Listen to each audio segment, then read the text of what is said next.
Алексей начинает атаку разрезающим пасом. Забивает Неймар. И упрочил этот мяч лидерство его команды. Бала кезімізден үйіміз музыкаға толы болатын.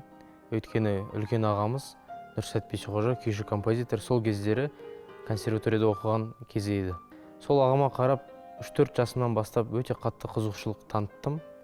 5-ші сыныпқа дейін біраз музыкалық конкурстарға қатысып, жеңімпаз болып, жоғары орындар алып, көзге көріне бастадым. Жұбанов мектебі туралы ести бастадым. Осындай мектеп бар екен, республикалық мектепке. Нұрәлі екеуміз бір жылда оқуға түстік. Нұрәлі 1-ші сыныпқа, мен 5-ші сыныпқа. Нұрәлінің таланты өте ерекше байқалды бізге. Кешкі асымызды ішіп жатқан кез, бір кезде қарасақ, бір мелодия шығып жатыр, бірақ ол жерде ағам жоқ. Фортепианода ойнайтын тек қана ағам болатын еді. Жүгіріп барып қарасам, кішкентай ғана 4 жасар Нұрәлі сол фортепианода кішкентай саусақтарымен әуен шығарып ойнап жатыр. Соған бәріміз де қатты таңғалдық. Содан бері мен Нұрәлінімді әр бастамасында, әр концертінде қолдауға тырысамын.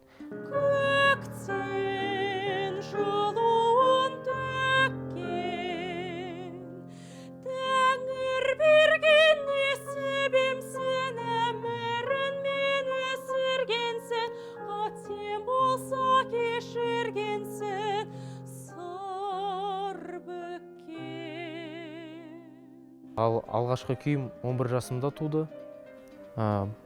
Бұл күйді мен сапарда кетіп баратқанда ауылға қарай атамды сағынып, ауылымды сағынып шығарған болатынмын. Құлағыма бір әуен келіп, қолымда домбыра жоқ. Домбыра арт жақта, өзім алдында отырмын. Сөйтіп жол бойы бір әуенді ыңылдатып, жол бойы ішімнен айтып келдім. Ауылға келе салып атамның алдына отырып, домбырамды қолға ұстай салып, сол күйді тарта қалдым. Атам қатты таңғалып, көзіне жасын алып, өзінің батасын беріп, сол күйдің атын Жеңіс деп қойды.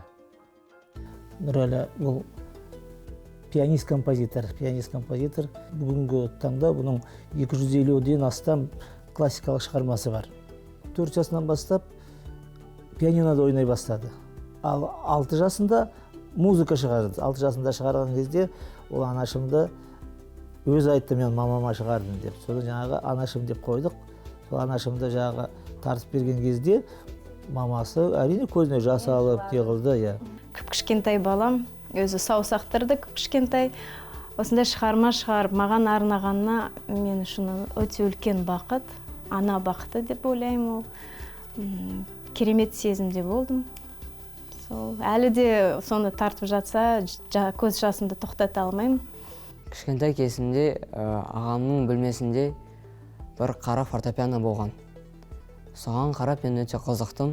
Ол фортепианоға қарағанда көп клавиші болған. Мен өзім ойлағам, ол не инструмент, оны қалай ойнайды, қалай орындайды. Әкем мен анам маған айтқан, сен скрипка аспабымен ойна, сенде талантың бар. Енді мен өзімде жүрегімде ондай болған жоқ. Онда шабытым болған жоқ скрипкада орындауға. Көбінесе мен фортепианоға уақытымды бөлдім. Енді әке анамның қолдауы болмаса, біз осындай жетістікке жетпейтін едік. Қазақ халқы негізінде бұл бала тәрбиесіне өте мұқият қараған халық қой. Баланың бетінен қақпай, баланы еркелетіп өсіріп, оның жаңағы қабілетіне қарап, байқап тәрбиелеген. Біз осы отбасымызда мамасы екеуміз балаларымызды сол қазақи тәрбиемен тәрбиелеп келе жатырмыз. Көп ақылдасамыз балалармен.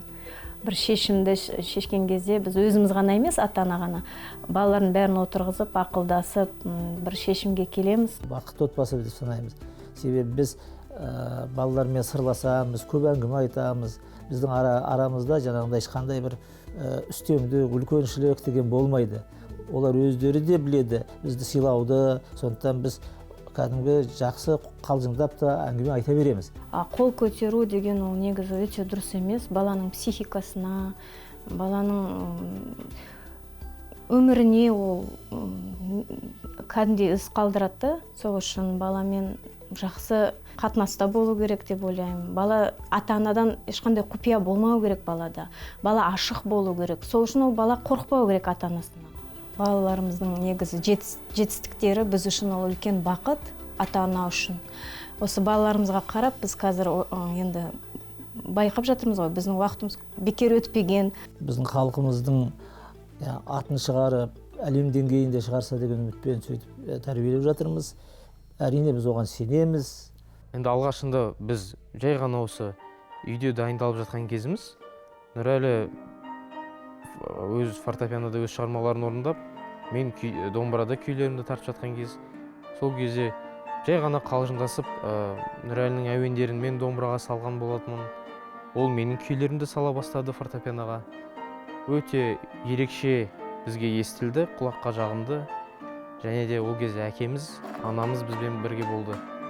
Бірге тартып көріңдерші өздерінің шығармаларында деп айтып бізге. Содан бері біз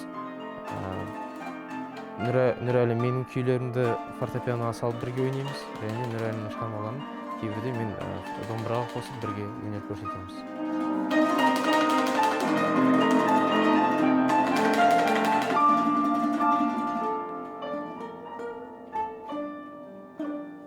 Жоспарымыз өте көп, жұмыс істейтін.